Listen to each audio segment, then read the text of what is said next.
7 minutes.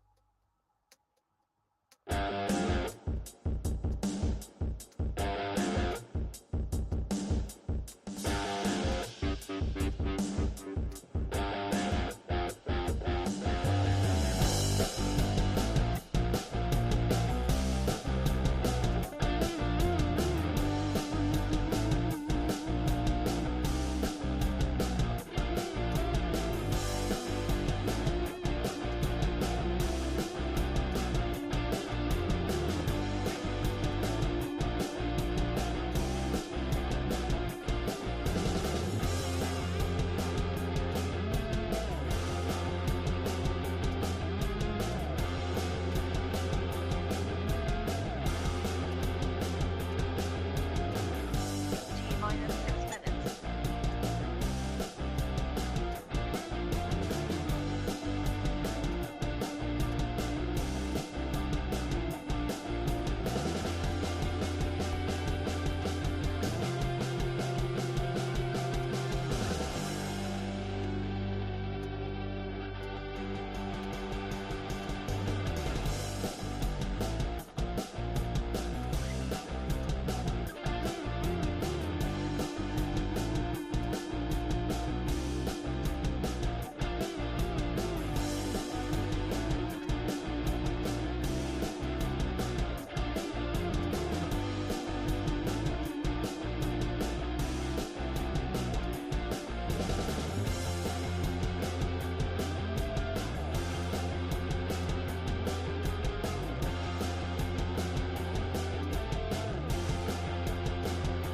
T-minus 5 minutes.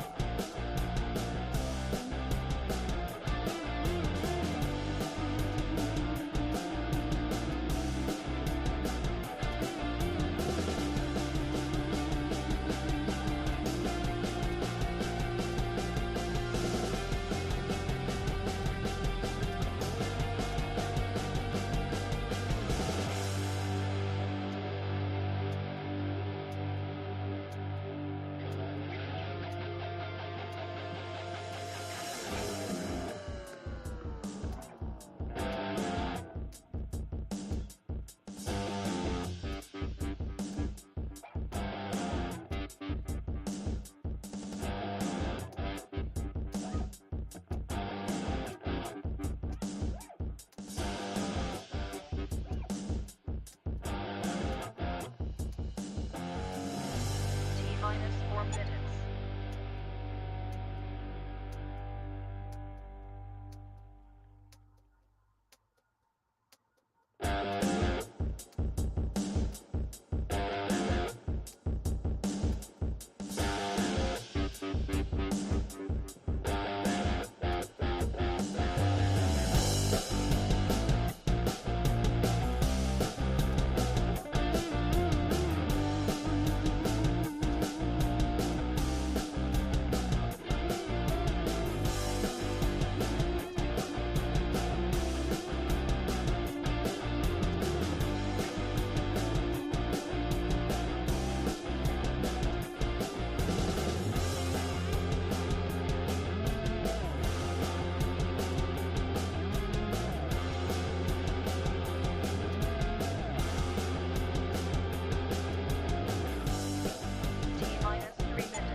minus 50 seconds.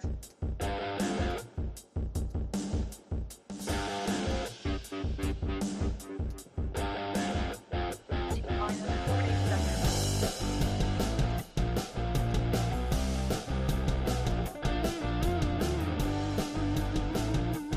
T minus 30 seconds.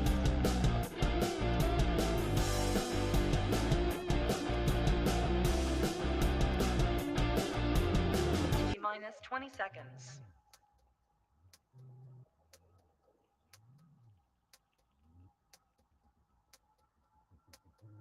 10, 9, 8, 7, 6, 5, 4, 3, 2, 1, 0.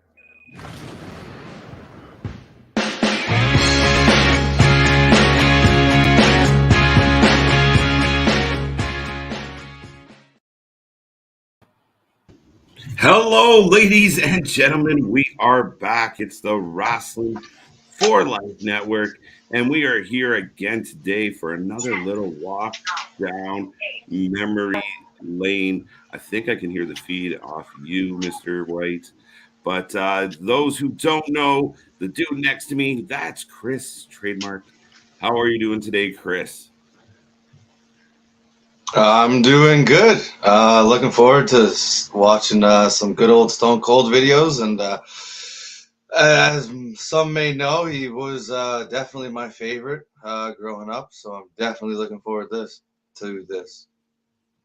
Yeah, I mean, for those who haven't seen on this show, this is our second episode. And as always, I guess I should remind everybody I am KJ White, and this is the Wrestling for Life Network. But this is our memory lane show. We call it, well, I called it yesterday, Wrestling Down Memory Lane. Didn't really clear that with the boss, Mm-hmm. but but I felt I like it was better noticed. than I felt like it was better than a walk. I felt like it was a little better than a walk. So we'll talk about it. But that being said, folks, how this works today is we're going to relive some of Stone Cold Steve Austin's biggest moments, best kind of matches and highlights. And then if you look in the chat box, there is the link for the playlist we will be watching. We will try and let you guys know exactly where we are if you want to pull up a separate YouTube. Keep us on, obviously. But if you want to watch along, we're going to talk about some of these moments. Anthony, how are you?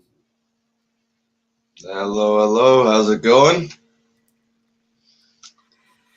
And yeah, today's video is there's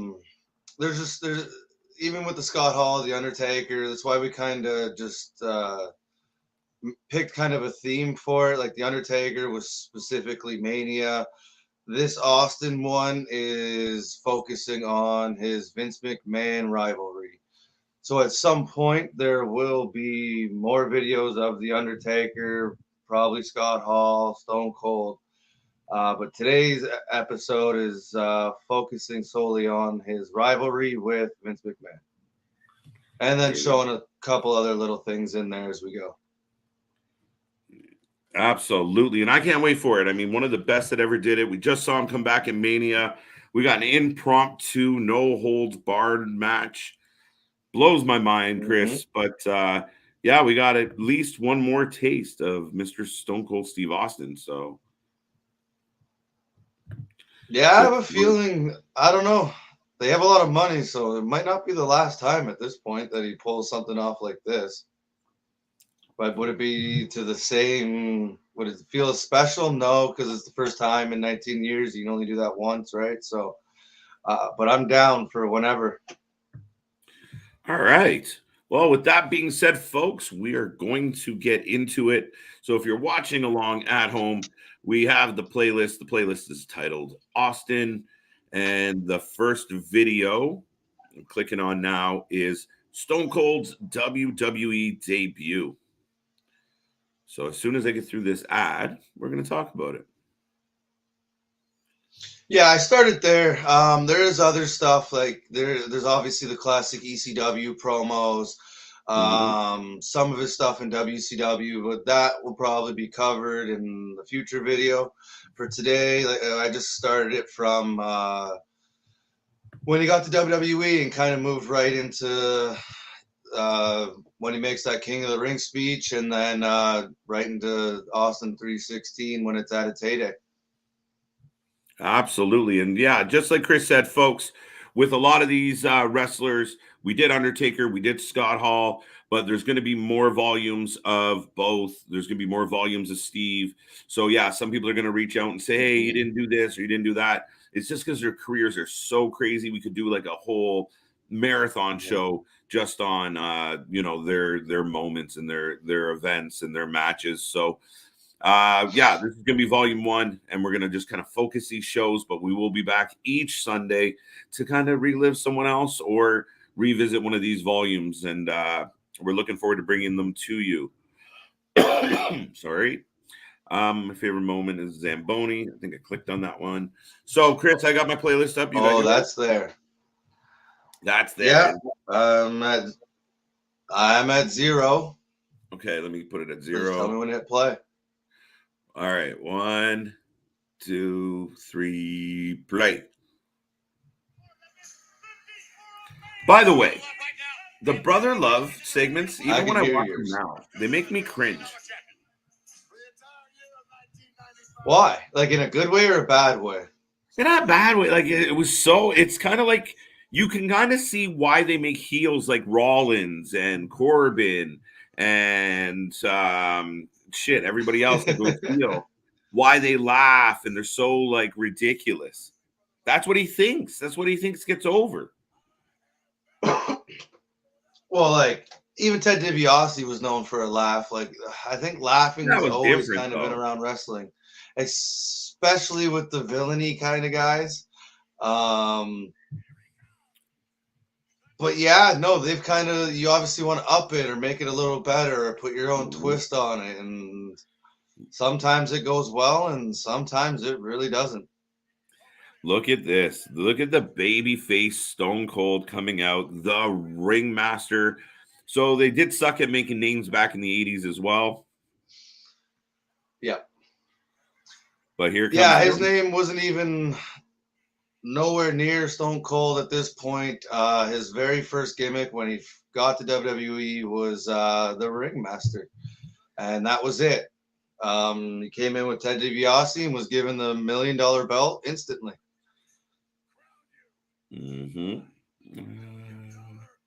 Just trying to see if I could find your playlist on.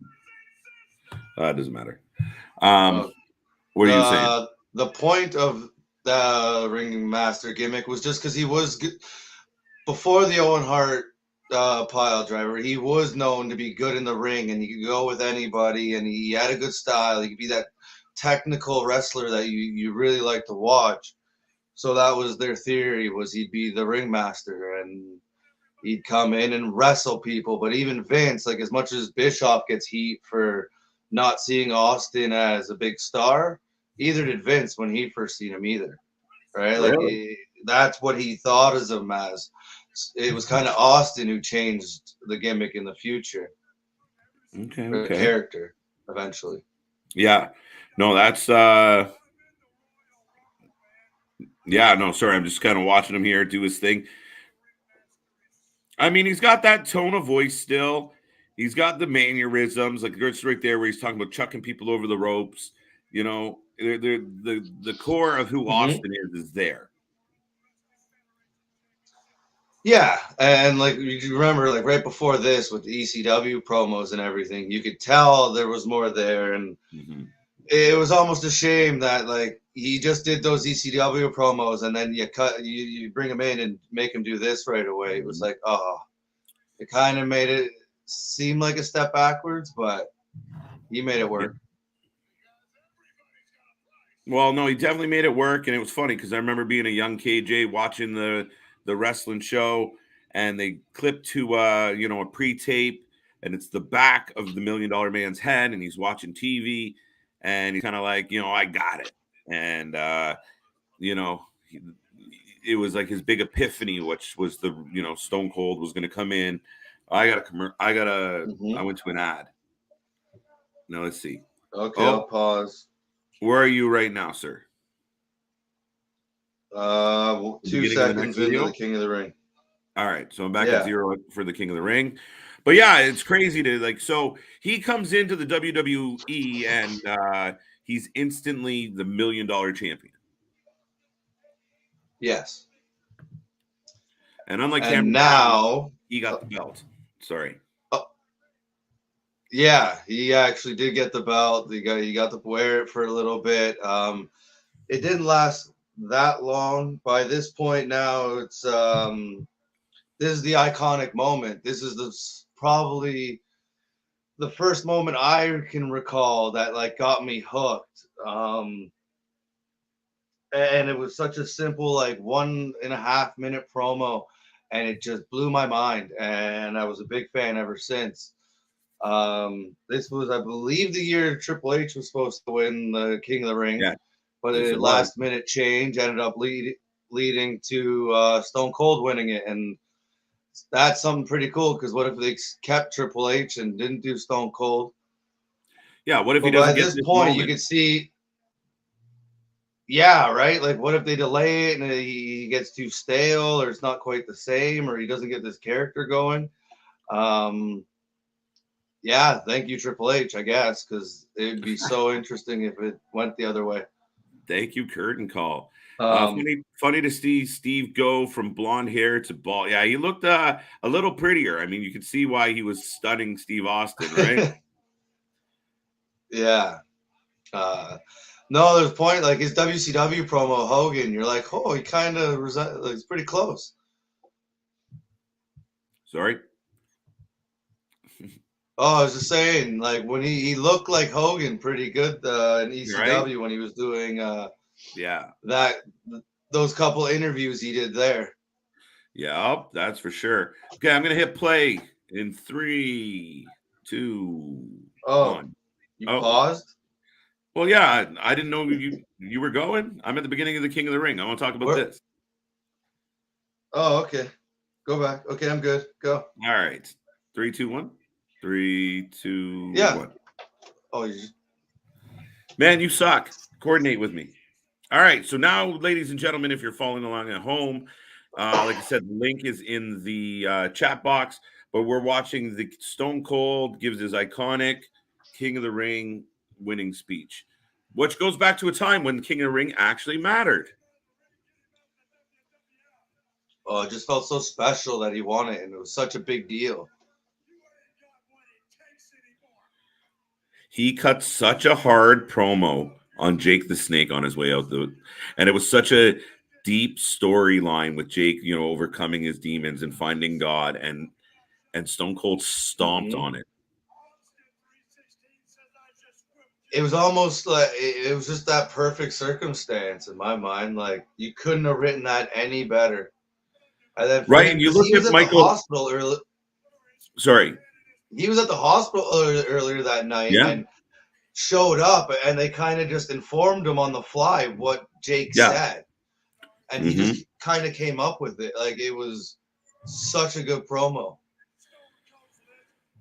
Yeah. Now Thomas says Stone Cold was one of his favorites as a teen. I guess you can relate there. He was,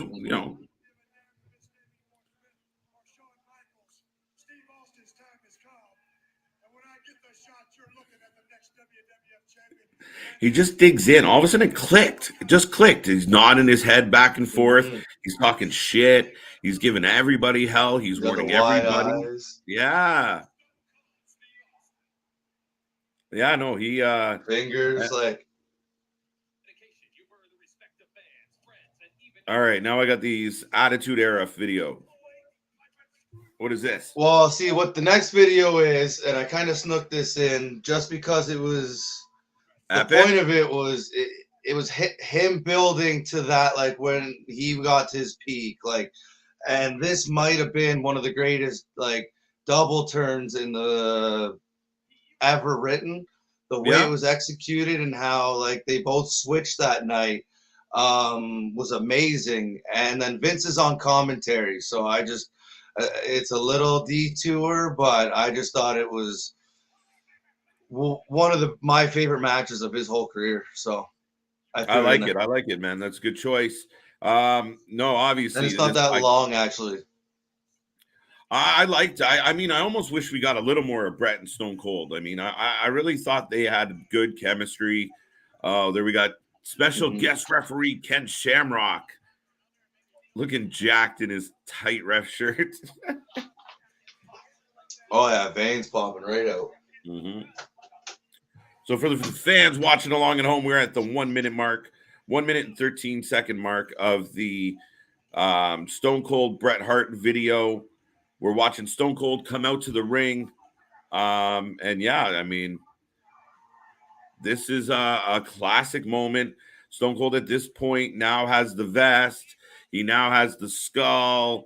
He now has the attitude, the swag. And you've seen where he's progressed from watching the first couple videos. Yeah, the character's in full, like it's full bore right now. And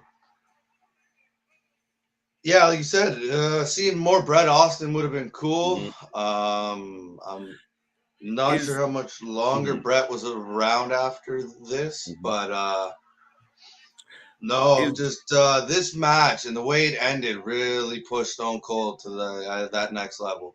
Absolutely. Now, is the WrestleMania 13 entrance one of Austin's best ones? With the glass break in the tunnel there? You see Bret Hart coming out. That's pretty cool, actually.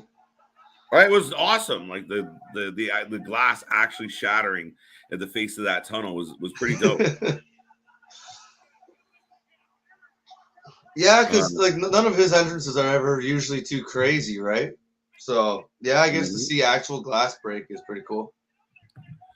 Well, just all of a sudden, like the glass snaps and drops down, and there's Austin like walking towards it, like he was gonna walk through it, whether it fell or not. It's like a good thing that glass broke because he was walking. Now they're in the crowd slugging it out. Shades of what we saw at WrestleMania 38. Fans are a little more insane. Yeah. I love watching old videos for the fans, man. Just way more excitable. The fans giving like Bret Hart a head rub as he's trying to beat up Stone Cold. Like, what are we doing? Stop touching me. I'm trying to fight, bro. But this would that's like I would have loved to be at those shows where like with Nature Boy and Dusty Rhodes back in the day, and they're having riots and like people are losing their freaking mind trying to get to the wrestlers. Like maybe not that far, but like this is amazing. Like you said, watching these older videos and the fans are just going ham the whole time is awesome. Yeah. Yeah, this match just has like kind of that old school vibe where like, yeah, you're going out to the crowd. There's a little bit of blood. They're just brawling. And then they get into the ring and start doing some technical stuff because it is a submission match. No, just such a well-told story, well-told match. Like I said, one of my favorites of Austin's career. Yeah, no. And again, at this point, you're still like, oh, what a neck breaker. Bret Hart was so smooth. Like, yeah, no, he was. He was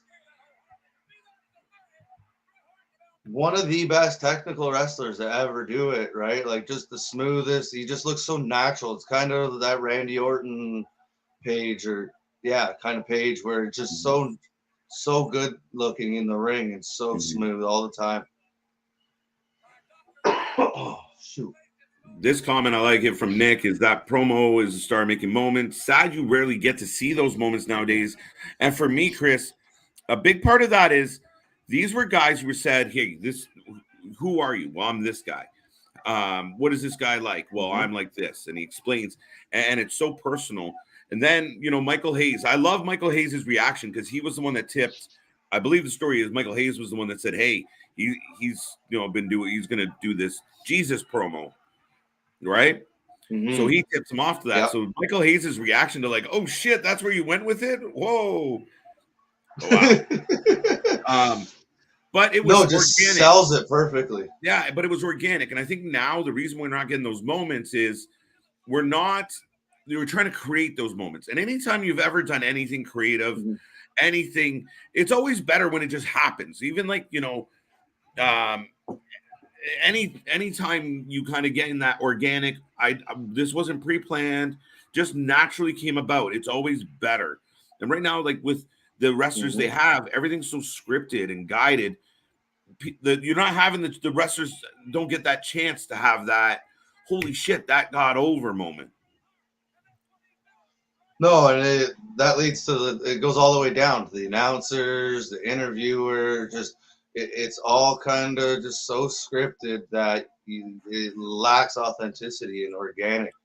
It's just so then when you do have special interviews or a special moment, you're just like, that didn't feel the same as like this did, right? So I don't know. They should kind of have a little bit more freedom. A little more freedom.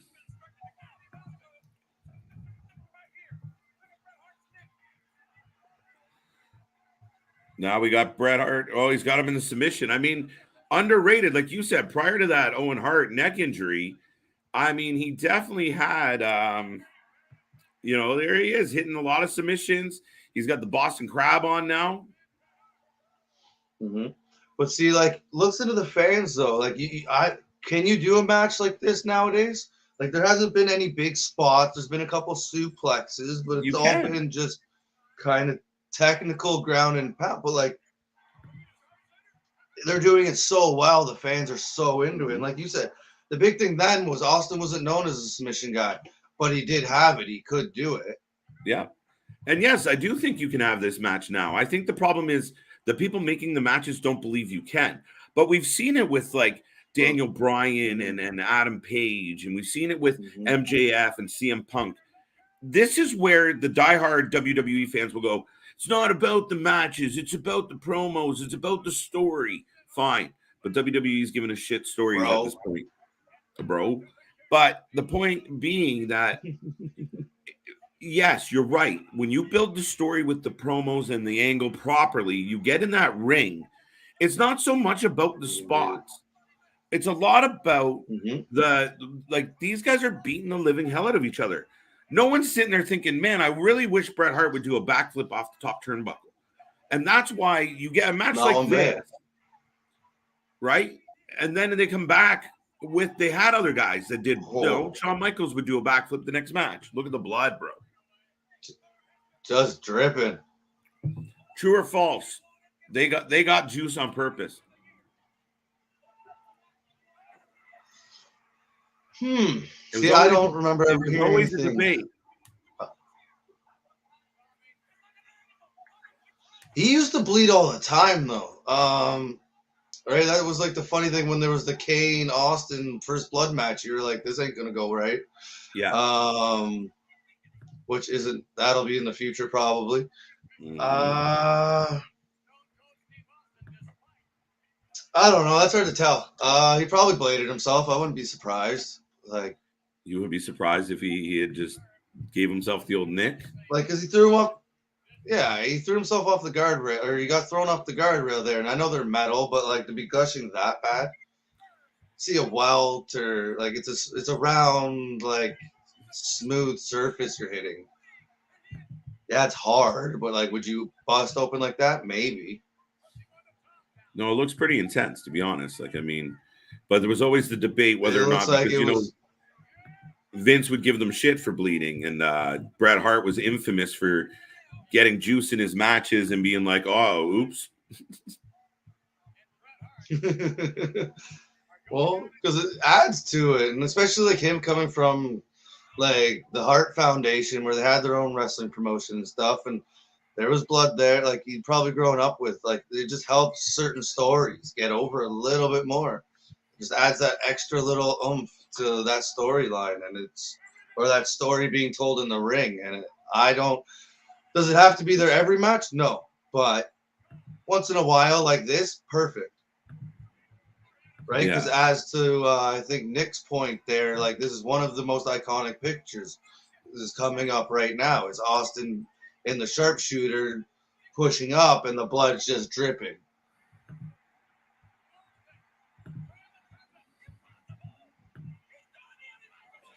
Look at Austin gushing. Brett is wrenching down, and the fans are into it. And that's why I think you can have matches like this. These moments where you don't know if the guy's going to tap out, they're amazing. Like, that's what people want. But it's all about the selling, the ref, just everything around it. It's not necessarily what you're doing. It's just how you're selling it and the pieces around you that make the fans believe it. And I think that's where they lack, and that's why they can't execute certain things like that anymore. AEW is a little better at it. At times, yeah.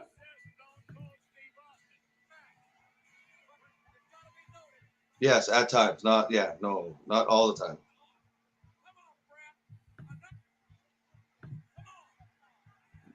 This match, probably the most iconic Austin images, the blood gripping the sharpshooter. I think you can X Briscoes versus FTR or Yuta versus Mox. Storytelling is not as prominent as a big spot. And holy shit, Daredevil shit. Yeah, I completely agree, Nick. It's about balance. I think there's a time and place for the Jeff Hardys of the world to jump off a ladder. But even then, we said, like, there was an angle to it, right? There was a reason why they had gone to the extreme. Because the normal match wasn't working. The beef was getting heavy. They needed something bigger, right?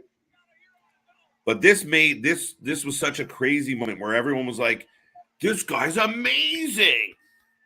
Look, they start clapping. Well, he lost, right? Yeah. And he gets over. And that's where we said the other night, like with the Kevin Owens thing, sometimes a loss isn't a loss. And what they just created there was the hottest face going or about to be in the whole world. And Bret Hart switched to was like the John Cena, where he was always a baby face and he was never a heel. All of a sudden he was becoming that, and it was all done on this pivotal point with a shitload of blood. Yeah. That was cool. They just showed the mat. Sorry, that's why I ended it like that. All right. Now the next video. The next video is a playlist.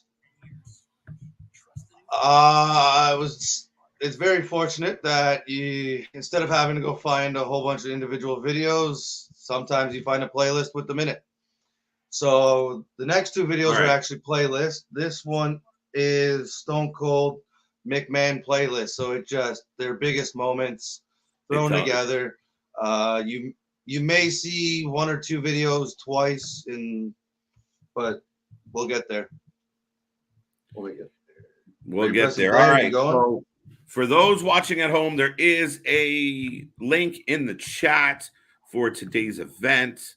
Now, with that being said, if you want to click on right now, we are going to this playlist. What's the exact title of the playlist? I don't know. We're going to Austin and McMahon moments playlist on the chart. Ready to hit play?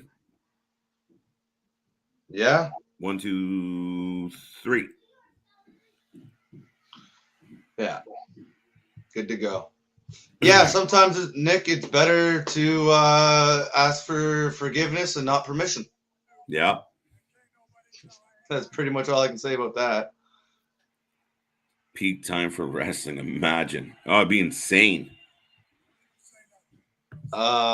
Yeah, I went to a show when I was like 6 or 5. I don't really remember it very much, but to be like a teenager in that era, like your age, and then being at one of those shows in the 90s, I can't imagine. It'd just be insane. The late 90s, like going to those shows, and I mean, you had Austin running around, you had, you had the chance to see Hogan. We went to one show the one night, and Hogan had been in the storyline, but he had lost the night before, and we were all expecting him to be there, and he didn't come. We were bummed out. Oh, that sucks. Oh, so right now is proof that Vince he's never been good at able taking to take them. Hunter. Never. It's like he's got lead kneecap. He just like as soon as you hit him, it's like when you hit your reflex knee and it just pops up. It's the opposite. He just folds down. Like, yeah, he really sells that kick to the gut. There's Austin getting arrested. This is where the fans really start getting behind Austin. And this was like the coolest. Like I said, you went everywhere and somebody had an Austin t-shirt on. Including myself, yes. Yeah. Courtesy of that. Oh, no. That guy. Oh. Courtesy of KJ. Man, do you miss... No, that... Especially there... Sorry. Do you miss the old blue cage with the thick holes? The thick holes. That sounds terrible. You know what I mean. The cage they're in right now. Look at Austin in disguise as a janitor. I love this one. Yeah, like I still think it has, like, it looks tougher. It looks meaner. And then you still have the stuff on top for them to stand on. So I don't see why not. Even this one, like, it's not blue. It's black. Yeah, it doesn't have to be blue. Like, I just, the old wide set.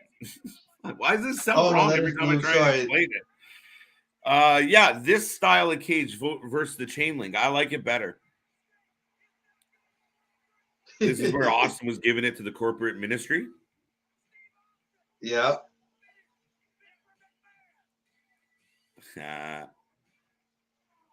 Now we got Raw, September 28th, 1999. Who asked for Anthony asked for the Zamboni. There we go. We got Anthony's favorite moment. The Detroit Red Wings. You're just like, I remember as a kid just sitting here watching this go at Joe Louis Arena, classic. But you're like, what's he doing with the Zamboni? And then, like, you see him going, and then he comes out and you're like, he's not going to hit the ring, is he? Like, he's going to get out, like, stop and get out. And he just keeps going and going, and you're like, no. And then as soon as, like, look, he moves the ring like 6 inches, and you're just like, woo, what? No, but the running off and the diving clothesline, man. Holy shit. And the place explodes. Like, he literally, again, I think what the difference now is, when we get moments that are supposed to be like this, Brock, Roman, Edge, Seth, they're supposed to be like this. But look at this picture right now. It is chaos. The crowd is banana sandwich. There's cops, the Briscoe, Jared Briscoe, Pat Patterson. I almost said the Briscoes. But it's chaos. It is chaos. And you have announcers selling hard, but I'm in an ad right now, so wait. Oh, bedpan. I know. There you go. Wait, that's not the right one. There you go. Bedpan coming.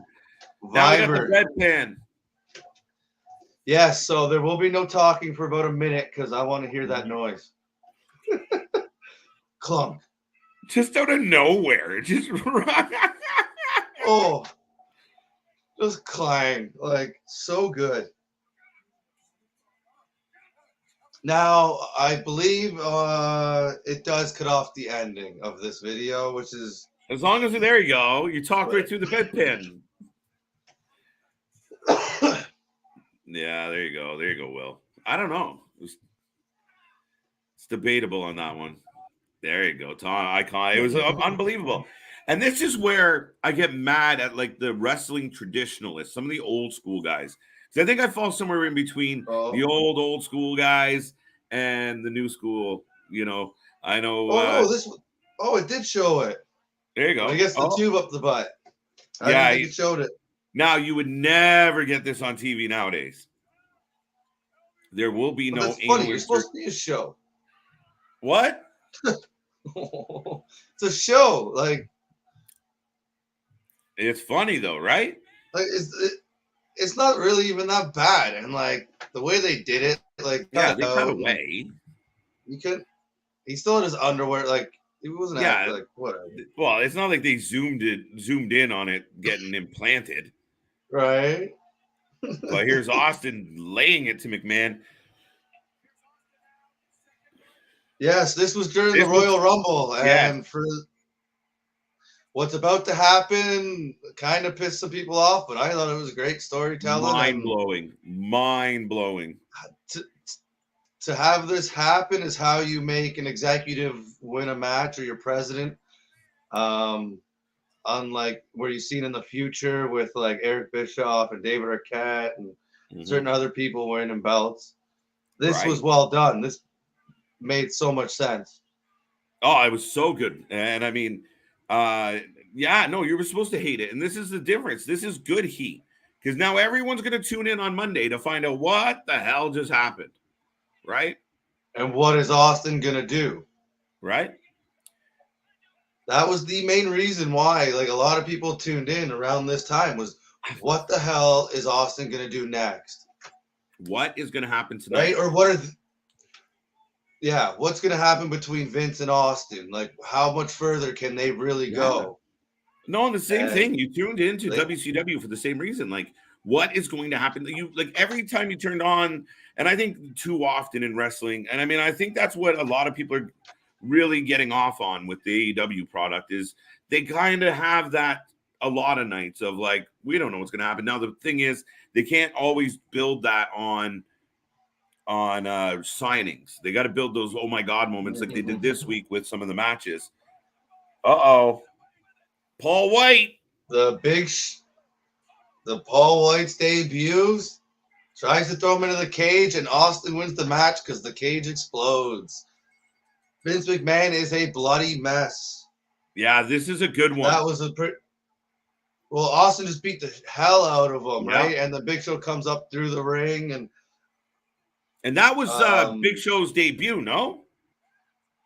Yeah, that's how they debuted him on TV. Look, Austin's Now we're getting the ladder. Sorry, McMahon was doing the crying, like just it's so good. Mm-hmm. Oh, commercial. Oh, all right, let's just double check. yeah, the next one. I'm in the 8-minute mark. 8 minutes, 12 seconds. Oh, okay. There you go. Play. All right. So McMahon's up on the next is ladder. the This one was crazy. Sorry, Chris. Handicap ladder match with Shane McMahon and Vince versus Austin. What was that for the? Oh crap! I should have looked at it. I believe that was for control of the company. Yes, absolutely. And it was just funny, man. Like, see, this is It was proof. something like it was either that or a title fight, but I believe it was the control of the company. It was. But that's what I was saying like earlier. Like it's proof that like the tradition. Oh, there Shane's got it. Mm-hmm. But with this shows you can be silly, you can be nonsensical, you can be out of this world, you can be fantastical, you can be all the above, and still make a good show that's believable, that adults like, that kids tune into. You can do that without going stupid, and like you stretch reality. You don't make it campy or like again that segment where he mugged them. It wasn't like some stupid argument that led to punches. Like that's what it would be nowadays. It would be shit. Oh, this was good. He runs over him. Sheriff Austin. Sheriff Austin. Oh, I could watch that. Yeah, you don't get him wrestling, but to have him just around and being the authority figure, do it next week. I'm happy. Raw will probably be my #1 rated show just because of that. Yeah. No, that might be pushing it, but it would help. It would go a long way. Wouldn't it? Austin trying to run him over.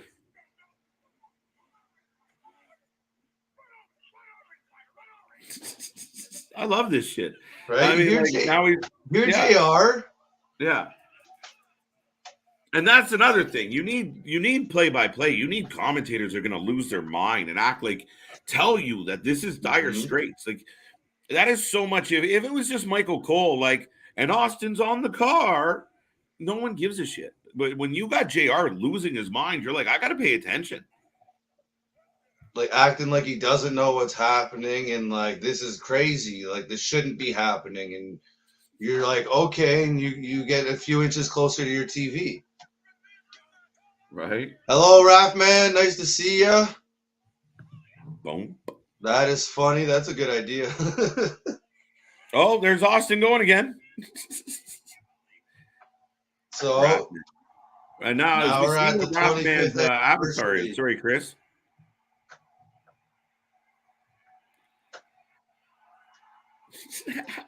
It's Stone Cold and Vince McMahon. Stunner! Yeah, I think it. No, I was trying to see what I think that's coming up a little later. If that's what I think it is. Yeah, that's a good idea, Rathman. What did that say? I always watch some Stone Cold promos before. Yeah, that's amazing, right? You go in cutting the interview, right? Just ready to go. Right. And you're gonna give me this job. I like this, like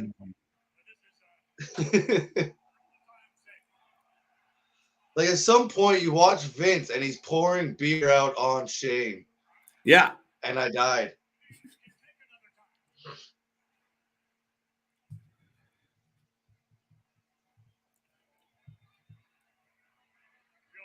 Here we go. I just like I mean I want to watch a video package of just Vince taking shitty stunners. For Austin's biggest rival. I think. Yeah, he couldn't take his finishing move whatsoever. Oh. Yeah, right here. Look, he's pouring it on Shane. For no reason. Just take that, kid. Right, you can't get up and do anything. Then they missed the toast. Vince is a wild card, man. Oh, here we go.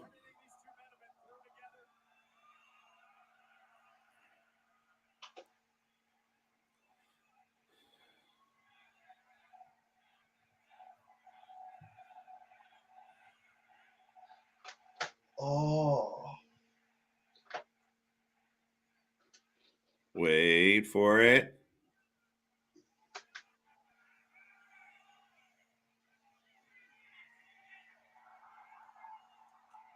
That was actually one of the better ones. That was actually all right. He still That was one of the better ones. He just collapses. Oh, he just gives it all. It like just dead weight. Just I got another commercial here, bro. Let me see. All right, I got a top now 10. We are moving on. Top 10 Austin's most destructive moments, which there'll be a couple or one at least from the last playlist, but I believe they're all mostly different. Absolutely.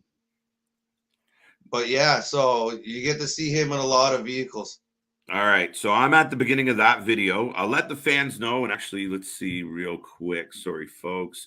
Just want to help everyone out. Throw it into the chat again. Yeah, just in case you're new, we'll let everybody know what's up before we get to the next video. And I'm having a great time, Chris, just reliving the man, the Rattlesnake, the one, the only. So there you go, folks. That is the link to the playlist we're watching. We're about to watch Stone Cold Steve Austin's most destructive moments, so top 10. And he had quite a few. So if you're wondering where we're at, that's what we're doing. And do you remember the vignettes of Austin at WWF headquarters in the boardroom meeting, rolling beers along the table and suited geeks? Yes. Even the commercials they did, where like the Attitude commercials, where they were walking through the office and everyone's getting drilled and things are blowing up and so good. The windows are smashing. Yeah. So yeah, it was just perfect. All right. So, 1 second. I think I botched. All right. 1, 2, 3, play. Top 10 most destructive moments by Stone Cold. I guess I should change that banner now. I actually forgot about this one.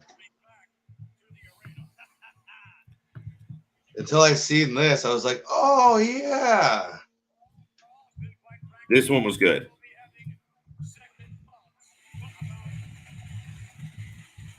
Well, yeah, they set up this giant barricade, and he just, I'm coming over it.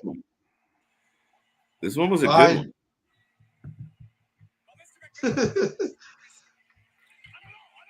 Vince's face was always so like he always played it off so well.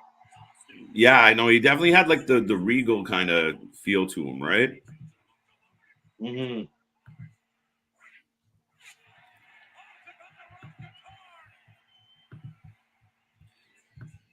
Oh, this was good. You actually think that was Willie Nelson's guitar? Oh God, no! Are you kidding? But it's a nice little like makes You'd it a have to little be. more special. Then no, that's the Rock's guitar. Mm-hmm. And speaking of that, The There's got Rock the looked like, Rock rolling around the ground. yeah.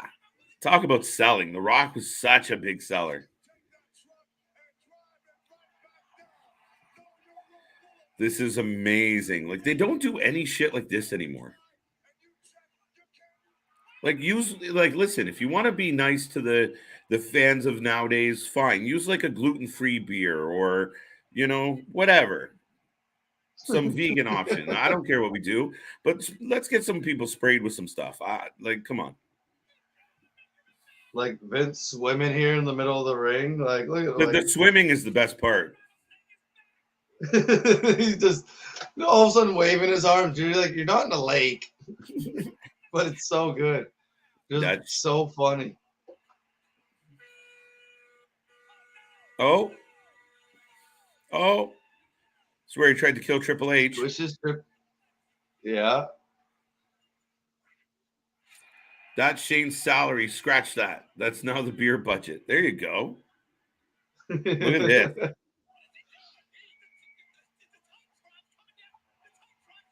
Look at this. Yeah, You this was remember this? mind-boggling. Like as a kid, you're just like, he's doing what? Like you're just staring at it because it was just he just pulled that big screen down. Like I thought that was stuck to the roof. Like did the roof come down with it? Like I Right? was so confused as a little kid. Like how did he do that? This is the best. And then Austin pokes his head out. It's such a confusing segment. You weren't quite sure what happened because Austin rolled in the tunnel. Like, oh yeah, they were working together. There we go.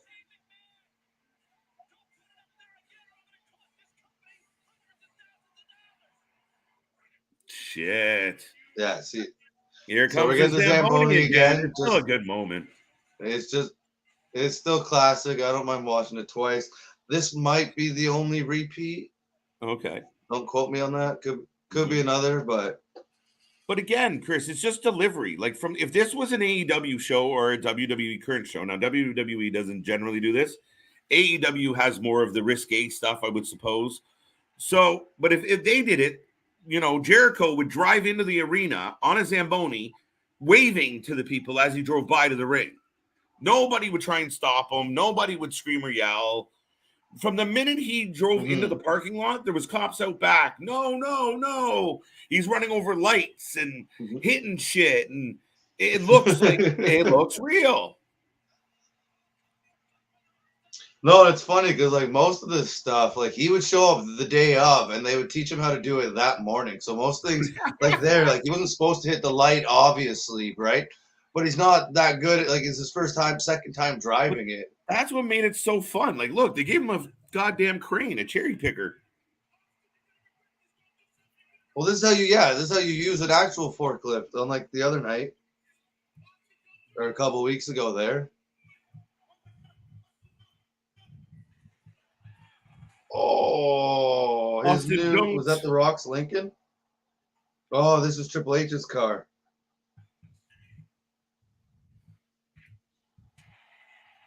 Oh, here's Triple H Rock's car. There you go. I was one behind. There we go. The monster truck. This epic I knew it was coming. No, every time someone rolled up and they pointed out what a nice car. Oh shit. Goodbye. Austin, here you go. Yeah, Austin got to drive a lot of vehicles, man.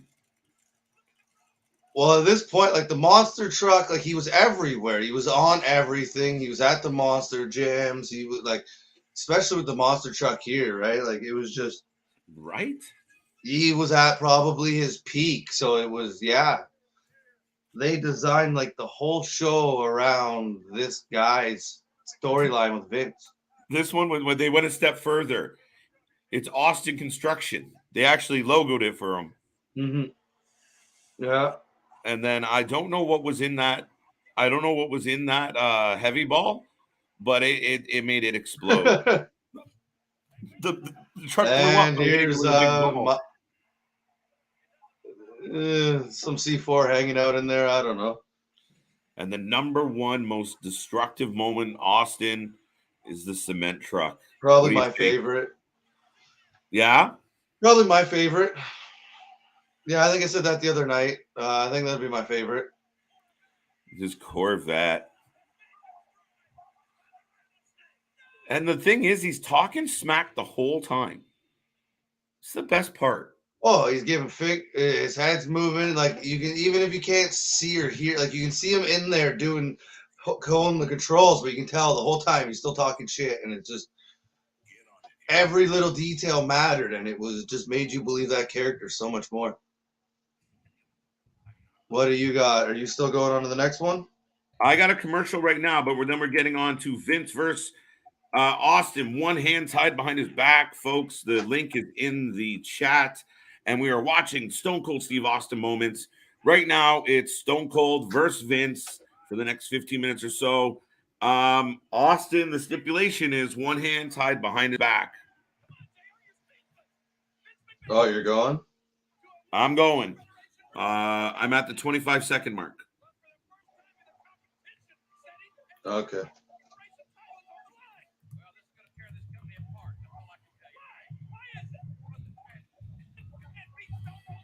Yeah, just one of those times when Austin was supposed to finally get his hands on Vince McMahon, and as usual, there was some kind of screw around where Austin ends up with his hand tied behind his back.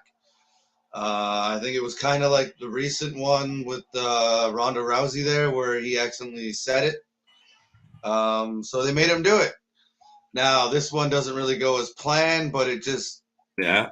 I left it in there, just kind of, it gets a little chaotic, and it was kind of like you were saying earlier, just the theme of that era where you kind of never knew what was going to happen. Usually something was going on, or nothing was what it seemed, and usually you're getting a little bit of a surprise or some kind of little swerve. And usually it meant Austin wasn't getting what he wanted, or he was getting screwed out of something. Because right. Even with one hand behind his back, he was still down to fight McMahon, obviously. And then Vince coming out with the classic tank top there. Yes, the vintage muscle top. Here's a young Shane McMahon looking all suited up. Sergeant Slaughter when he was a bit of an authoritarian figure. And then, of course, the Briscoes. And the Stooges. Yeah. We'll probably have a show just directed towards the Stooges at some point, because I was a big fan of theirs. And we need a Shane show. They were awesome. Yes, Shane. Shane. There's we're just beginning, right? So there's obviously we can do everybody a whole bunch we can do. Yeah, man. So what we're seeing now, folks, pardon me, is Austin. Yeah, this one's a little bit of a slower video. Sorry, Dave or KJ. No worries. But again, look at all the everything's a work. Everybody's working right now. Nobody's standing around doing nothing. Everything is a work. Look, hear the announcement. Yeah, you got the. Listen to JR losing it.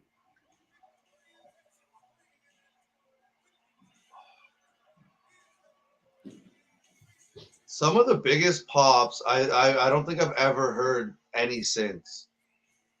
Like, and there's one later where it actually completely changed everything around between the WCW, WWE war, but just that one's renowned probably. A lot of people say it was the biggest pop ever. But even then, like on a normal Monday night, him just walking out, like Yeah.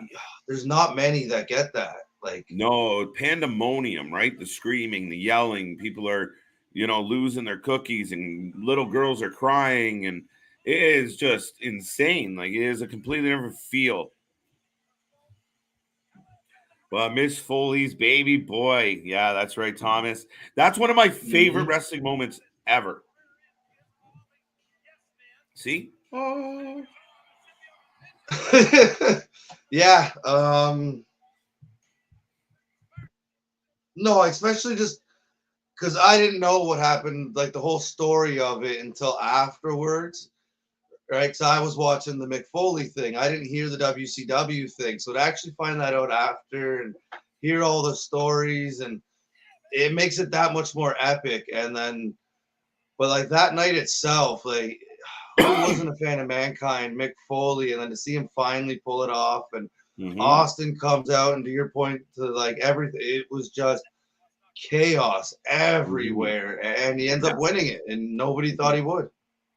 See, this is what WWF fans or WWE fans hold on to now when they argue, like, oh, WWE is about storytelling and da-da-da. They were about storytelling. That was amazing. And the only reason you gave a shit about Mick Foley winning that belt was the promos, were the interviews, the JR segments, where all of a sudden you wanted to see the guy that was ripping his hair out a few months ago. Now you want him to win the belt.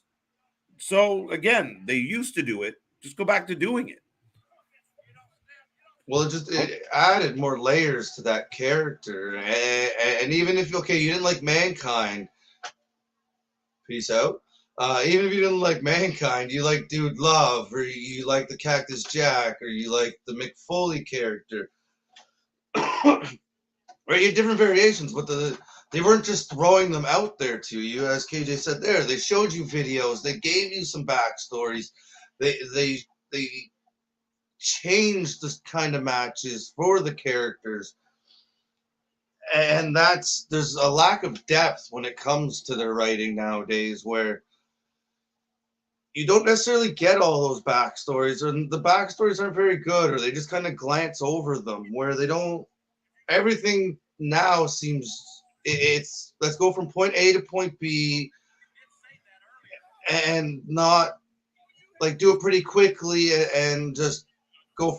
Where before it was like, let's stroll down this little road and take our time, and when we get to B, we get to B, and like we'll figure it out. Like it just, I don't know, it was just a way different way to do it, and they seem to be lacking a lot of, I guess, depth to their writing. You want to speed this one up a little? I'm just going to jump a couple minutes ahead on this. I just want to get to where they start actually getting close. It's like 11 minutes of them arguing. This is how you build a match without having a match properly. Yeah, that's why I left it in. I'm going to go to the 10-minute mark. I'm going to the 10-minute mark. You good? Well, to like your point there, like yeah, I'm good. I'm going.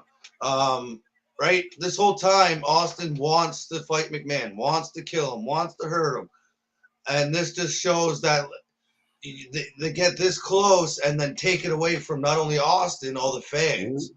So then you're left waiting and wanting for it to happen again. See, when you have everybody in motion, when you have everybody doing something, even the ref, like the ref's going over to Vince, trying to hurry him up, instead of the ref just standing in the middle of the ring waiting for things to happen on a timing, like everything looks like it would, like nothing. When you're trying to have a big fight, like it doesn't really work out exactly the way you thought it was going to. It's scrambly. The friends are there causing problems. It takes a while to get you tied up. Like, and then here comes Dude Love out of nowhere. Right? And this is where I lead to the whole taking it away from you, because it just leaves you and you want to come back. Okay, when's he going to get him? When's he going to get him? And it was just such a good way to write it. I think there's nobody better in wrestling right now at that than MJF. And I think Roman to a point, because you wanted to see him. Everyone kind of wants to see Roman lose, but he's doing his thing. But MJF, as far as people really want him to get his ass kicked, and that's what this was. Is you just keep dangling the carrot and you pull it along, and you make people pay for those moments. This was crazy. This moment.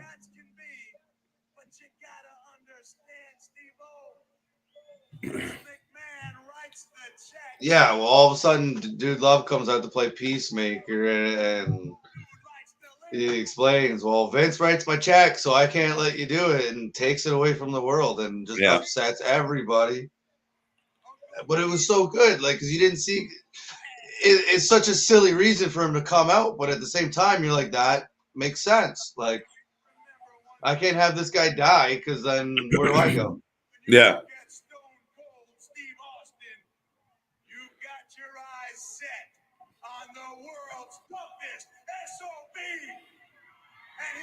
Like, and look, we still haven't got a match. Like, that's just the difference. Where when you're just trying to, oh, look, Vince. When there's ways with promos to build excitement, to build energy, to build anticipation. I just don't get how the guys make these moments. These dudes make these moments who are still in the company and have just completely lost track. And maybe the fans out there want to chime in on this, but how do they lose their ability to write compelling stuff? And look, there you go.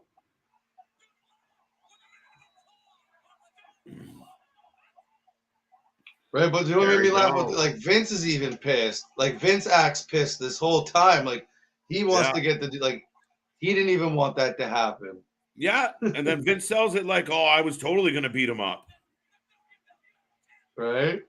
And Mick played this guy, like the pain in the ass, dancing, now it's annoying. Like, look, instant heel turn. Instant. And perfect. And everyone's pissed off. Because everybody loved him when he... Mm-hmm.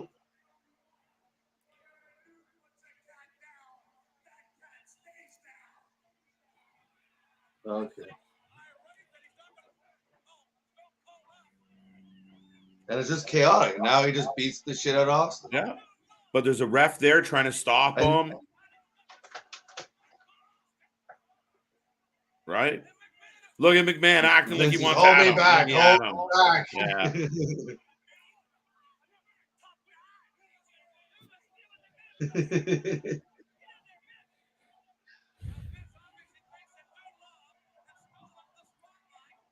Right. The whole fans just chant Austin the whole time. That's it, because all you want to do is see the hero get up and battle back.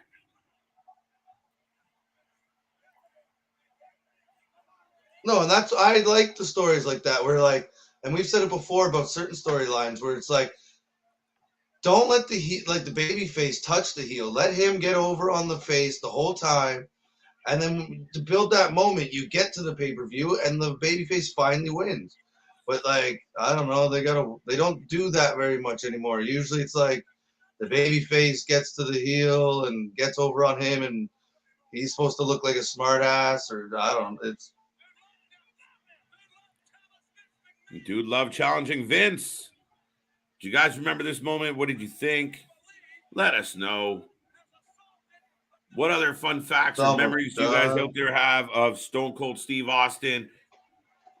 But yeah, oh, dude's still not done. And there you go. Perfect. You got a quick little, the baby face gets a couple kicks in, give the fans the hope. They start cheering, and then the heel stomps them out. Oh. Right into the cameraman. Knocks him over. Just chaos, right? And JR's losing it. All right. Where are we going next, sir? It is the infamous, or I guess famous, Tyson Austin brawl, where you see Vince McMahon kind of lose his mind and yell and scream at Austin, and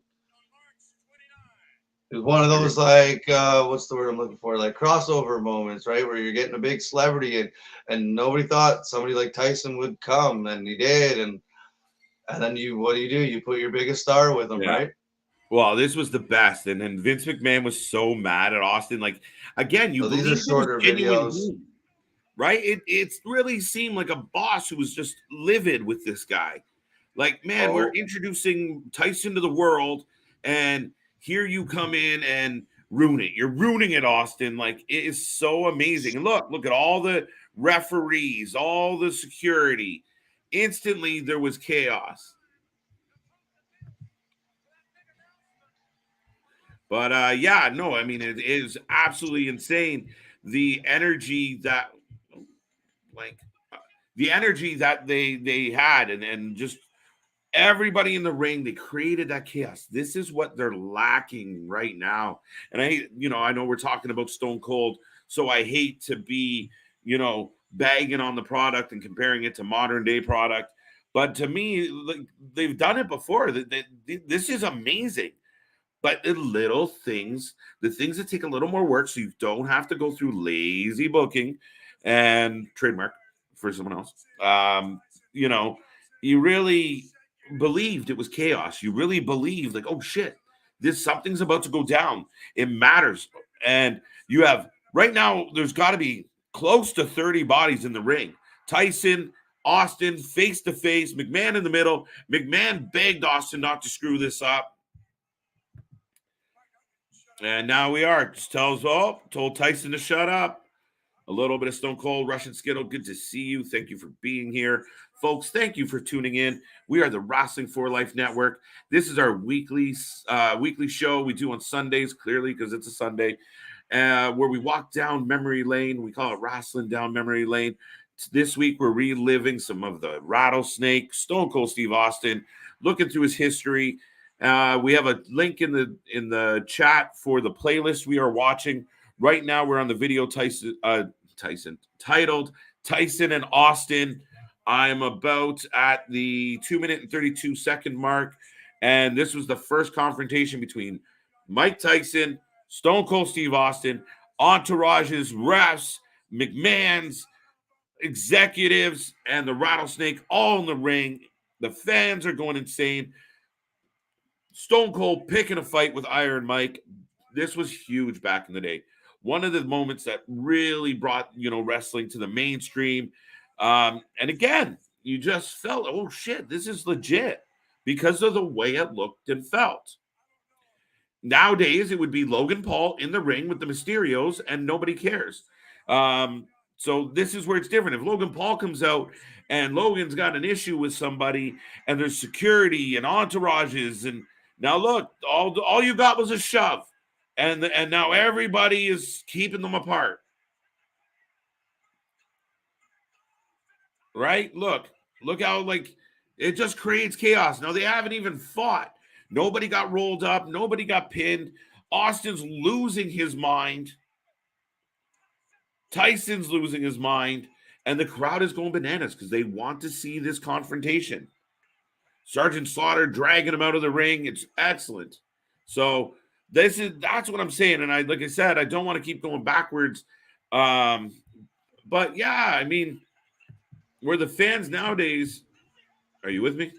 Yeah. The fans nowadays, they don't get it. This is what we're talking about. The intensity. The announcers losing their mind. The crowd losing their mind. 40 people in the ring losing their mind. Like I said, imagine Logan Paul getting dragged out of the ring like this. No, then look at Vince. Like, you ruined it. You ruined it. I hate you. Like, just screaming at him, like going bright red. Like he's. Yeah. So you believe it. Like he wants to kill him. Mm-hmm. Yeah. Like, you didn't think that was Mr. McMahon, the character, yelling at Stone Cold, the character. It comes off like Vince McMahon yelling at Steve Austin because Steve Austin's a complete asshole and driving him up the wall. And, you really believe that Vince was pumped about Mike being there, and Austin couldn't help but screw it up.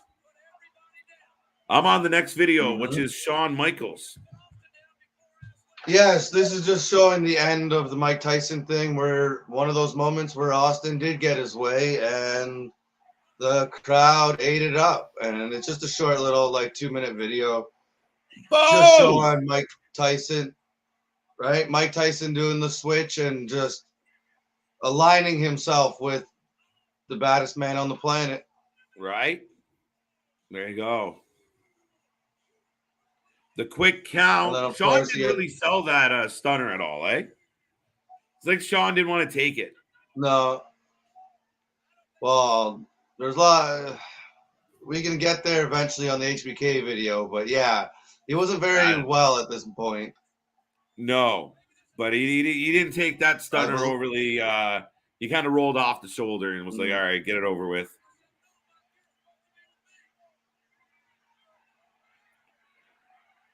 And of course, this is kind of the end of DX as we knew it. Well, Shawn Michaels disappears here for a while to get healthy and get refreshed and come back at some point. And then, yeah, but this was just, you couldn't have much of a bigger moment at WrestleMania there. Just Mike Tyson holding up your champion's hand, right? So now these are just kind of random other videos thrown in. This is Stone Cold sells out as the next video on the playlist, folks.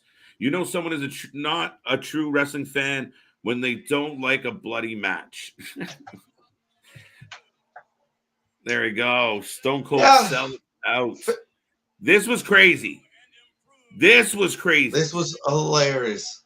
Because for a minute there, you kind of thought he did it. And you were like, no. Right? Like, I'm crying as a fan, upset. Like, he can't do this. There's no way. He's not allowed. Like, the guy I've watched try and punch and kill his boss for however long is now joining him. Like, there's no way. Like, he's putting on a suit. Like, that's wrong. Like, that doesn't look right.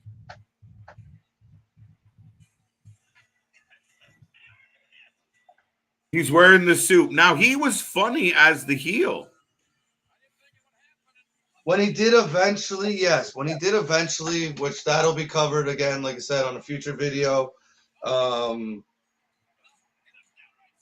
Yeah, when the whole Vince angle and like the backstage stuff and he's singing, and I thought it was funny. Now, not everybody did, but I thought it was good. And it just showed a different kind of side to him that you hadn't really seen. You've seen moments, but not to that extent. And I just thought it was a nice change. No, I don't know why people didn't like it. It was hysterical. And with the hapless Kurt Angle against the serious Stone Cold was amazing. Right. Well, it's like the cowboy. You didn't get me anything. Yeah, I did, bucko. Like, I got you something. I wouldn't leave you out too. Like, I like you, but not that much, but I like, so I got you. And then he stands up and it's the little tiny cowboy hat. Like, that's amazing. Right? Austin with a suit on.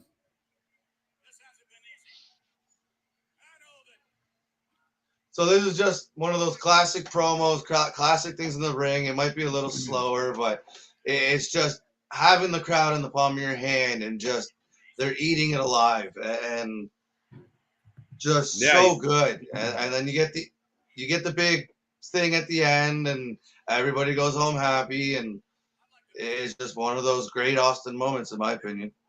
Yeah, I don't disagree. Like, I mean, again, we had Austin running around in a suit. You know, you don't know what's going to happen. Again, the fans are eating it up. Vince takes the moment to turn around, tell the fans to all shut up. They're screaming at him. Well, because they like this,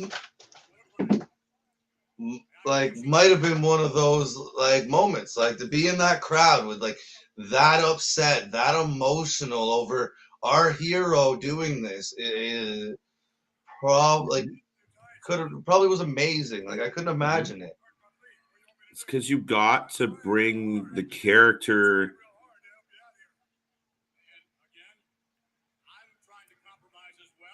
Right? To your point earlier, you have the security there or the cop standing there.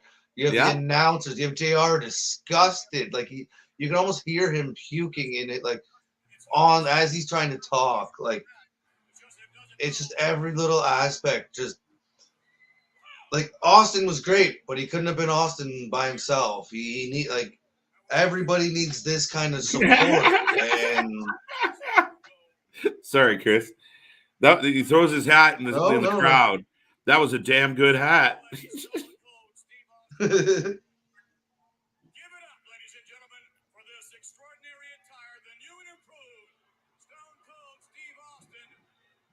What time are you at, by the way? I'm at the 4 minute and 5 second mark of the video titled Stone Cold Sells Out. Okay. I'm at 4:15. Russian. I think the Donald Trump Center is better because it was on Trump. Unpopular opinion, Suzuki would beat Conor McGregor's ass. I don't know, man. I'm a big fan of Suzuki, especially that entrance music, but I don't know about that one. That's a tough sell. Maybe That's a tough sell. he's a badass. Like, don't get me wrong, and I don't know like his like actual like full background. I'd have to do a little research on that, but who like I'd watch it. That's for sure. Yeah. Oh.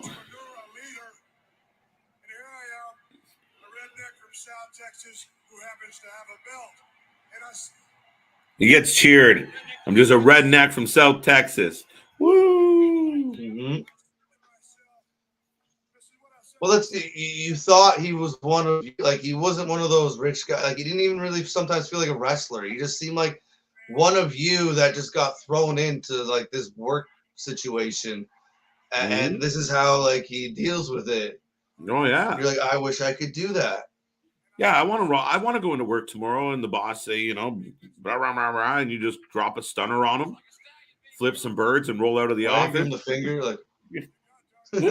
Right? Like you can't be doing that. But you know, you vicariously live through Austin and this rivalry. And Vince was, I mean, come on. Vince was such a good heel, such a hateable person.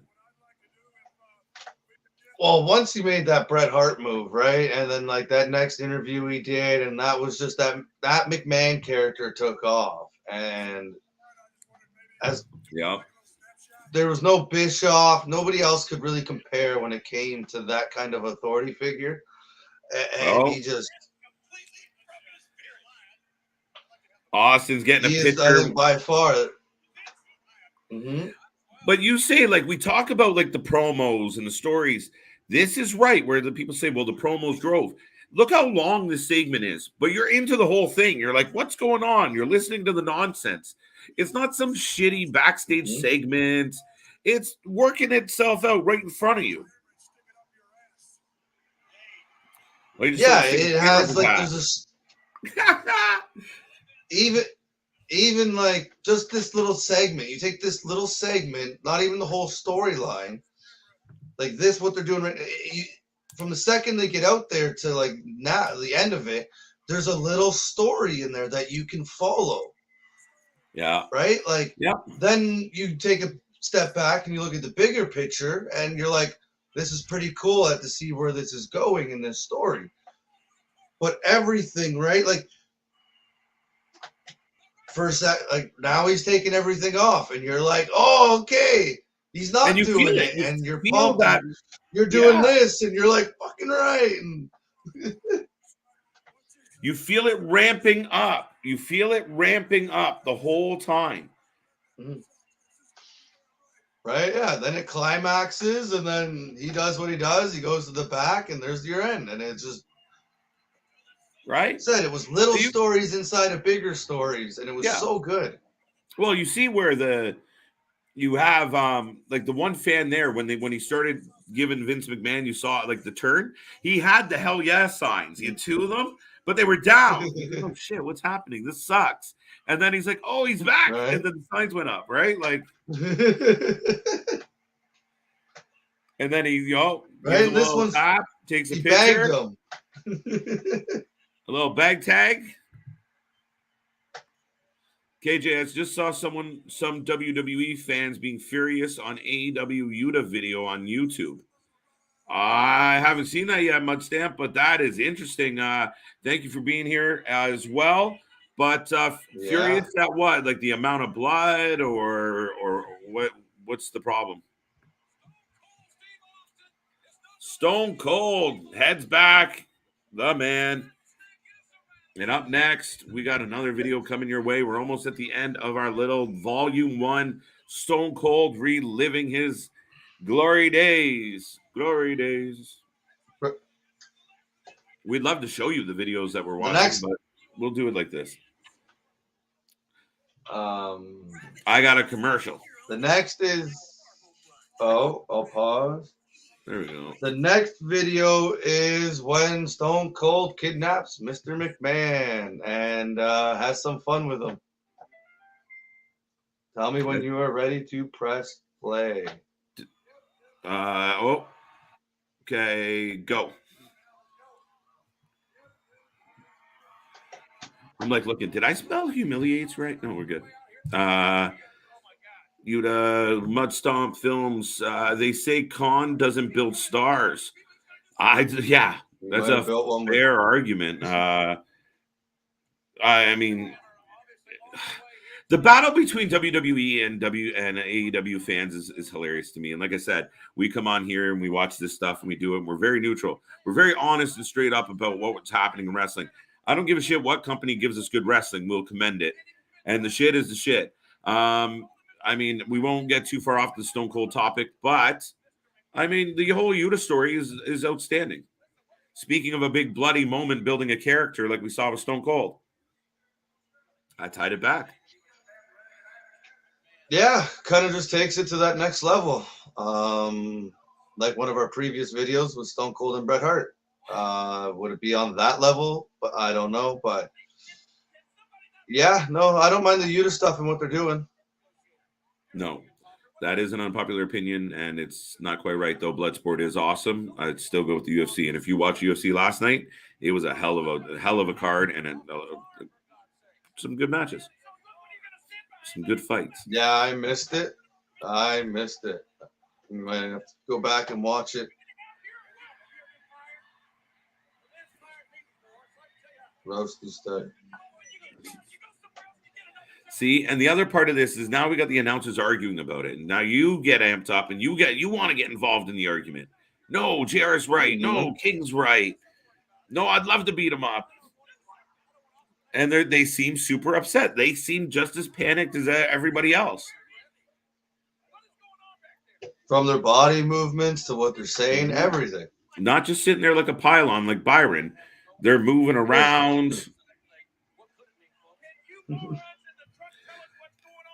And they're saying the things that we would say in that situation.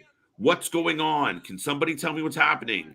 You know, can you morons let me know what's going on? That's what would really happen. Right, yeah, because they're confused, right? They're supposed to not know. So act like it. Like, try and call to the back, right? But the arguing between the JR and King, though, is just classic. Like, right? My favorite tandem probably behind the booth. Yeah. In the booth, probably, like, not quite on topic, buddy. I don't know if you noticed, but we're doing a bit of a Stone Cold Steve Austin show today. But thank you for being here and come back to the watch party. We'll talk about Evan Bourne and everybody else all day long. But right now we're kind of on a bit of an Austin spiel. Yeah, I have no idea why we're changing all the names, but I mean, they did it to Austin. He was the ringmaster, right? Yeah, they sometimes try and go a certain way, and it doesn't always work. Sometimes you gotta try and get somewhere by yourself, or just do what Stone Cold did. Go to them enough times, and they eventually listen. Oh, but he's finally. Sorry, Chris. They're finally at the ring. He's got him in the wheelchair. He's in his camo. He's got his bow. This was where Austin had enough. And again, fans are going nuts. Austin, no music played because this is impromptu. You don't play his music when he's not expected to come out, right? And he's kidnapping the owner of the company. Yeah, don't And play his actually, music. I don't know if this is one of the moments on volume 1 of this show, Chris, but this is definitely one of my absolute favorite Austin moments. The Booker T rivalry was amazing. The grocery store scene as well. That's the best. When he walks out of the fridge, oh, die. No, what is it he says? Oh, Paige and I can't remember off the top of my head. But no, Booker T is not in this one. It was on it at first, and then there's just so much. So, like I said earlier, we kind of just refined it to the Austin Vince story for now. And even then, like I still could have put more on this list. So there will be another Austin video at some point where you will get him and The Rock or him and Booker T, and maybe they get their own specific videos, depending on how much I can find and how we can do it. But yeah, we will certainly be getting to that at some point.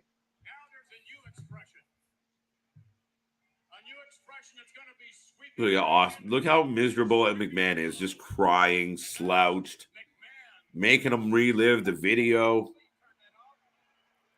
JR the King asking for the video to be turned off.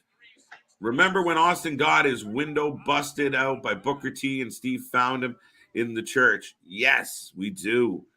Mm-hmm. No, I think that was one of those underrated rivalries. It was one of Booker T's better rivalries, and just some of the things they did. A lot of the backstage stuff. Austin hiding in or being a fireman at one point, attacking them way up in the stands or in one of the booths and stuff. Just great. And Booker T was really good at selling, and I think it was a great rivalry. Oh, and the verbal jousting was good between them two. Mm-hmm. All right. So Austin gave Vince McMahon a letter. Here it is, the moment. And I don't know if our buddy Raffman's still kicking around, but this moment will look very familiar to Raffman's avatar. Yeah, this is what I thought it was. That's why it is a little circle, so I had to get pretty close to try and see it. But yeah, that's what I thought it was. Steve Austin and Kane Monday Night Raw promo when Kane felt bullied. Mm-hmm. But yeah. I watched that actually the other day. Do you want to know maybe underrated promos? Kane. Holy crap. I watched a lot of Kane stuff the other day, and I was like, as good as I knew he was, I didn't realize some of his promos, especially like in the Undertaker storylines, phenomenal. Yeah. But like, I don't know, just been a while. Sorry to get a little off topic here, because you got Vince in the ring crying still, and Austin holding a gun in his hand. Could you imagine Drew McIntyre holding a gun to Adam Pearce's head on Friday Night SmackDown? No. Look at the look on Vince's face. It's so perfect. And Vince, pisses himself. Yes, Kane. Mud stamp happens like that. 2 cents. During the Attitude Era in WWF, only really focused on 5 wrestlers. I don't know. That's what I think. What they give them credit was like throughout the show, every segment had something that mattered, something that was going on. And yeah, sometimes they had the 5 top guys, but every story had an angle. No, were there shows? 316 says I just picked my pants. Sorry, Chris, go ahead. Were there shows that the main focus or the main goal was to get through a Stone Cold storyline, so you'd sometimes see him 4, 5, 6 times a night? Yes. But that was your champ. That was your main guy.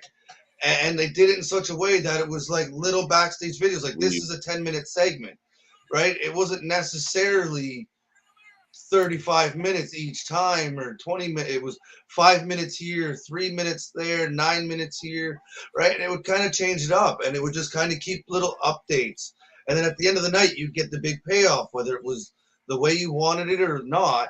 it kind of built to something by the end of the night. Like I was kind of saying earlier, a little story instead of a big story, and they used to be better at doing that. Yeah, absolutely. Now we got Vince. He's already peed himself. The crowd's already cheering. And then Austin nurtures him back to health to stun him again. Again, why doesn't there is no bounce to Vince? That's the problem with those stunners. No. When he gets hit by the shoulder, Chris, he just disintegrates behind him. Other guys pop off. But it's like Vince's knees just quit. He just, however, it just becomes dead weight. It goes forward. Yeah. I'm on the next video, but I'm pausing right at the beginning of the video. Okay. You do the same. Because this is absolutely one of my favorite moments in wrestling history. From my childhood, well, I guess at this point I'd be a little bit older than a child. But this moment, what it was is, you got the Monday Night Wars going. You have all. Now it's funny. I didn't hear the Tony Schiavone comment until the next day because I used to watch Nitro the day after, so I'd watch it on Tuesday. Yeah. But I was at this point, you're a huge Mick Foley fan. You're a huge Mankind fan.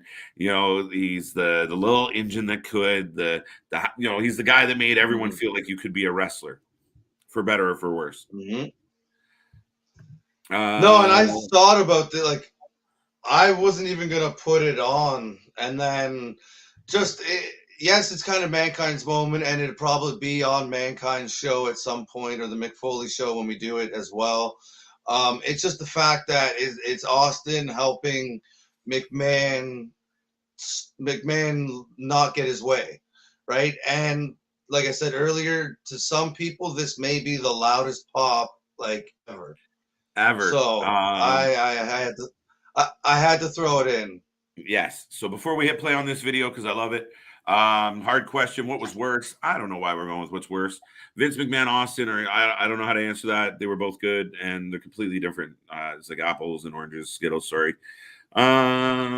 Quick question. Yes, he's still the king, but we won't really dive too far into that. KJ, did you watch Austin's book? I've seen several episodes. I don't watch it religiously. I listen to the podcast sometimes if I got nothing else to do.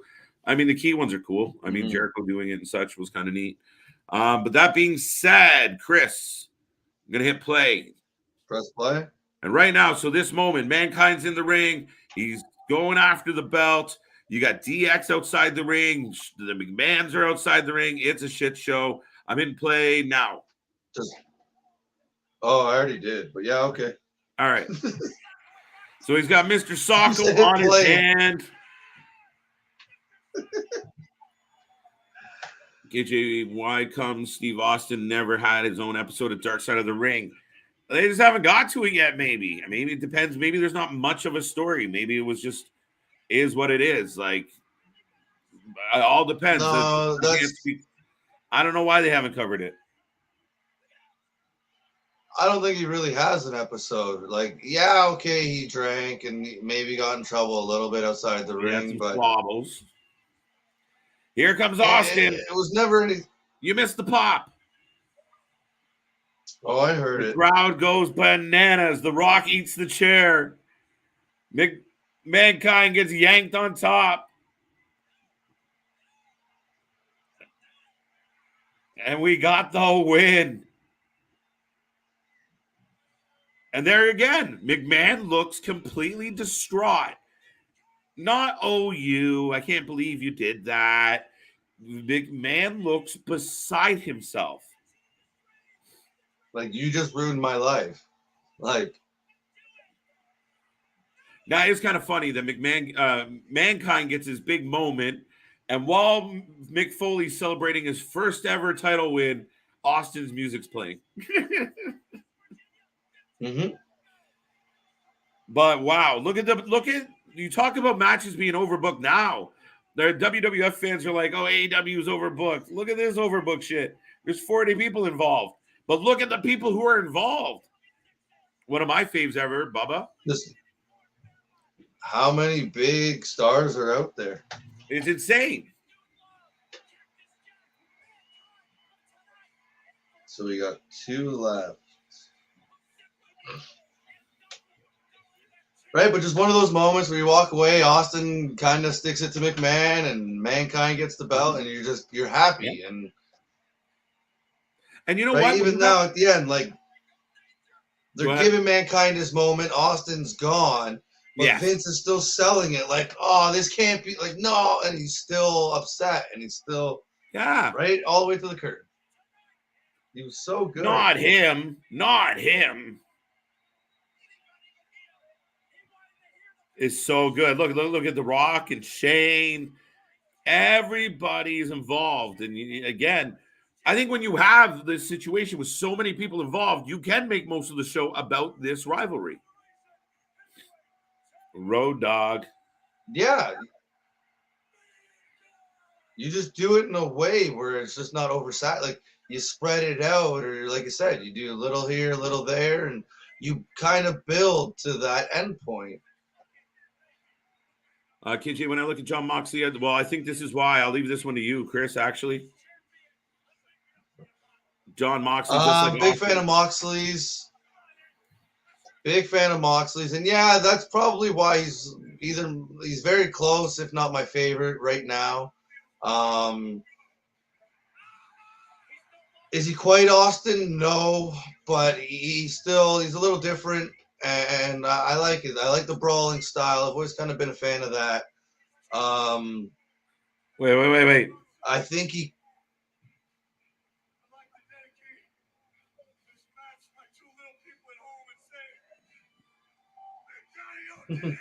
It's so good.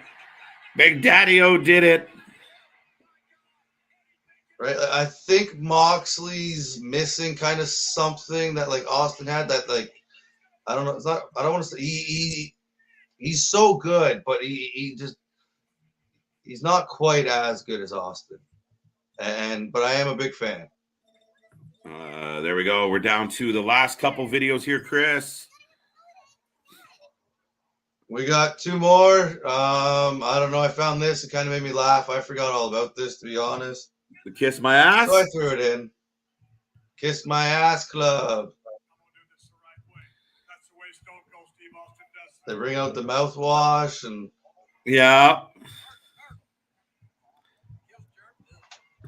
Back in the day, Steve Austin would do some crazy brawling moves, especially against Triple H. Yeah, I mean, he slugged it out. I mean, he wasn't known, like you said, especially later in his career, he wasn't known as a technician the way he was early in his career. He could wrestle, but he could sell, he could punch. His punches looked believable. His stomps didn't. But we were so in love with Austin, the fact that his stomps looked kind of shitty didn't matter. No, you just wanted to see him. What? There's not one blemish on this ass.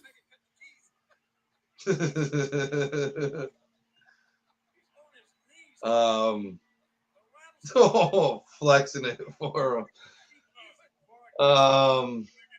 What were you saying there? No, Austin didn't need the big fancy moves. I like, especially with the Vince storyline and like all the people that came and went in the story. He didn't. You just wanted to see him kick the shit out of anybody and everybody that it involved. You didn't need the suplexes. You didn't need the fancy holds or the big spot.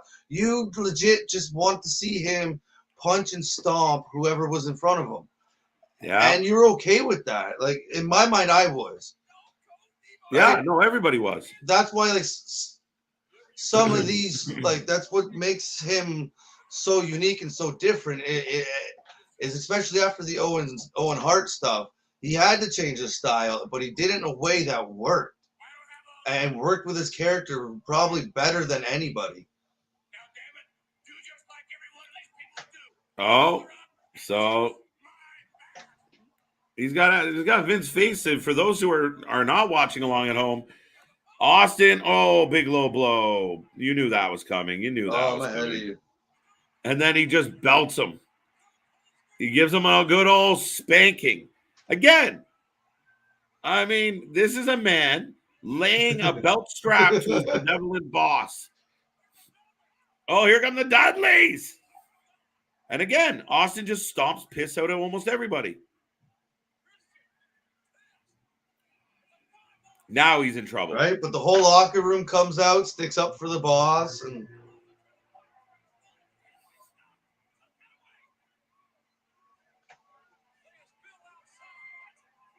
Look who's involved. Like, what a weird way to go. Look, there's Christian, Edge, Regal, the Dudley's. But look, There's like, you just see him scrapping though the whole time. Doesn't stop. Like, it's not like the Viking Raiders where he just gets like this and then they're on the ground. Like, he fights his whole way until you can't see him anymore.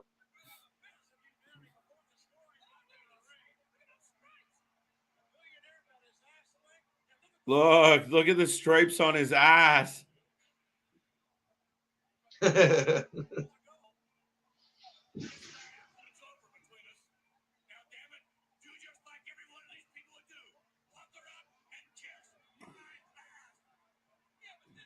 his face.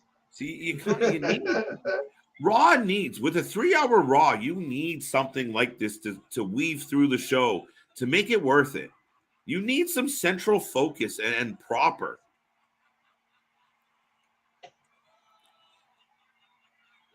Yeah, I'm on the last video. I'm right behind you. 1 second. So we're getting. It's not the best quality of video, but it was like one of the closer views I could find of Wrestlemania. Oh, it's this current Wrestlemania. Okay. The one that passed. So finding actual video is a little.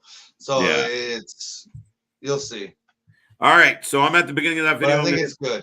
I'm going to hit play on the video starting in 3, 2, 1. And this is Wrestlemania 38. And of course, Chris has given us that infamous moment. Austin Theory, Vince McMahon in the ring. They're celebrating and the glass breaks and the place loses its mind. And good on them. Did you expect to see him again? No. Well, actually, no. As that match went on, and like as the Vince thing started, you're hoping.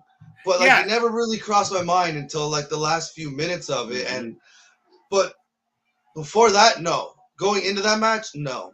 No, we were watching live and we were kind of laughing, like, wait a minute, Vince is hanging around.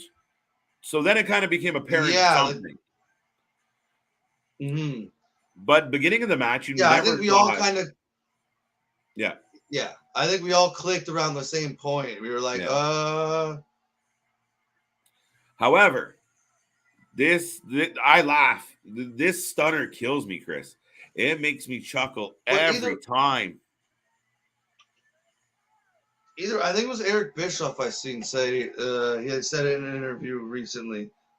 He was like, if this had to have been one of the funnest moments, funnest WrestleMania things that has happened in a very long time. A long time. Screw the botch, screw something. Absolutely. Like, it was one of the funnest and great moments that WrestleMania has been lacking.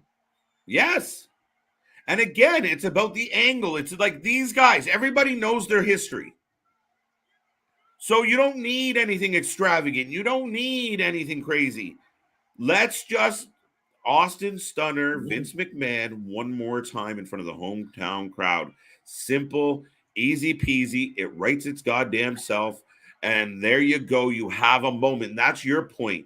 None of these shows are creating moments. They're telling you it's a moment, but it's not to the fans. No. This is a goddamn moment. Yes. And on a side note here, I know what a sell by Austin Theory. I think we said it that night. But yes. I want to bring it out again. That selling job by Austin Theory and even Pat McAfee at the end. Oh, wow. They sold it just like just like you wanted. Like kind of had shades of The Rock with Austin Theories and Pat.